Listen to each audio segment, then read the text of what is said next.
Department of Public Safety at Southern Illinois University, Carbondale, became involved in the Occupy Carbondale earlier this morning. Good evening and thank you for joining us. I'm Jessica Anderson. And I'm Curtis Sheehan. But that initial incident is not where the campus police involvement stopped. Rob Dilson has more with the story.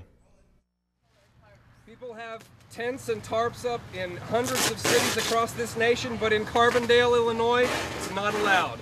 Democracy is not allowed in Carbondale, Illinois, and it is not allowed at Southern Illinois University. This is the scene today at the Bucky Dome replica near Quigley Hall on the SIUC campus. Earlier today, the Occupy Carbondale protesters were forced out of their tents by the campus police.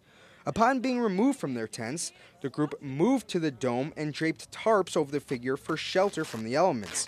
Campus police became involved once again when they tore down these tarps. As you can see, the tarps are in tatters right now, and they left a shred of tarps. We went and got more tarps, put them on. They tried to pull them down and cut them to shreds. The campus police were told to not allow any tarps on the dome. Lieutenant Harold Tucker says the shelter violates university code. But the problem is, go ahead and protest. That's not a problem. Get your statement out there and have your signs. That's okay.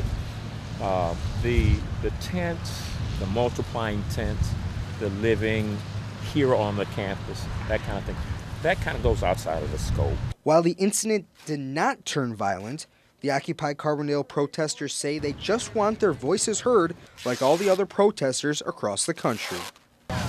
What I hope to see is a rekindling of a democratic spirit in America. People actually coming to realize that they're freer than they thought, and realizing that in all the systems of that dominate our country, whether those are corporate systems or state systems, if they're being asked to do something that violates their conscience, that they don't need to do it.